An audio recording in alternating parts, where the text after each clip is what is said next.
Hey guys, welcome to another video from Historic Militaria. Today we're going to be looking at a Mauser Broomhandle from about 1900.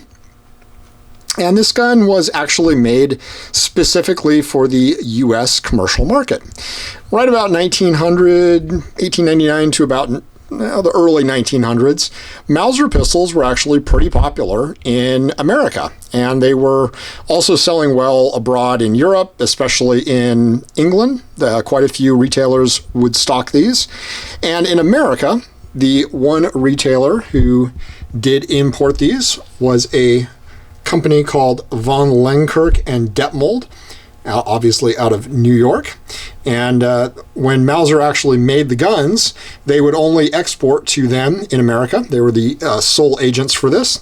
So they would actually stamp the guns in the Mauser factory for export to von Lengerke Detmold. And quite a few guns did come over like that. Most of them seem to kind of be centered in the 30,000 serial number range. You certainly will see ones before, you'll see ones after. Really up until World War I, a fair amount of Mauser pistols sold. They definitely tailed off after around 1905, 1906. Certainly when the Colt 1911 came out, that was a much more popular gun, much more iconic American design too. Easier to get ammo, sort of all kinds of good things that it had going for it against the Broomhandle. So you didn't see a lot of Broomhandle sales once that kind of hit. But we'll kind of jump into this gun here. The one thing I will say about these is that there are quite a few high example or high condition specimens floating around. So obviously these came to America. They did not go through a war. They didn't go through World War I and World War II and all kinds of political upheaval and everything that things in Europe kind of went through. So a lot of them sat in drawers, were privately owned. People took pretty good care of them, so it's not unusual to see these in really fairly nice shape. Some examples will be absolutely unfired. Some examples will be just nice. Some examples have been pretty abused. This is a very nice example.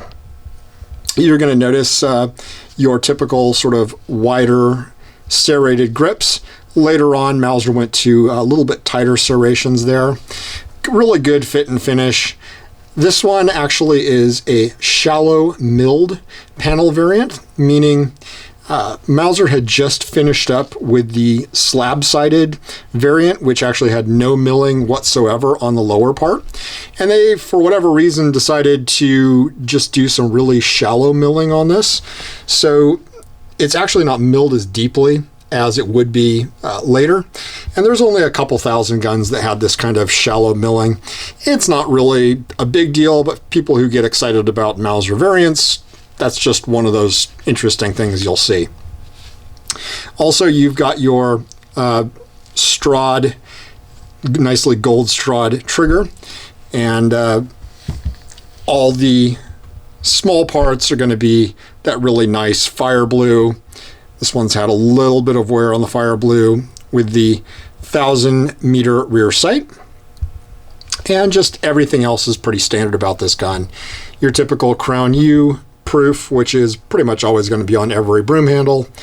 And your standard front sight, which you're going to see on almost all of them. Some of the American ones did have a special order, more target sight, and I'm sure we'll look at some of those in future videos. This one is in the 31,000 serial number range, so sort of early-ish for the Mausers that were made after the slab side contract had finished up. Again, this one actually does have the Mauser address on the side here. Some of the early ones actually didn't right after the slab side variant was finished up. You'll see some that do, some that don't. Very few did not, but they do exist. So if you find one that just actually has no markings here, you're not going to be looking at anything that is super faked or anything like that. It's just one that just didn't have the markings on the side. Everything else very standard on this gun, just a very typical example of a large ring from about 1900 that came to America. Obviously, if you have one of these, I'd love to know about them. Just kind of know how many of these are still in existence. And I do believe there is still a company retaining the original von Lengerke and Detmold records, and they do have sales records on a lot of these guns. So you actually can get records on possibly where it went and even possibly who it was sold to. So that's something you might want to look into as well. As always, thanks for watching. Remember to like and subscribe, and we'll be doing more videos on all kinds of cool militaria in the upcoming days and weeks and months. Thanks for watching.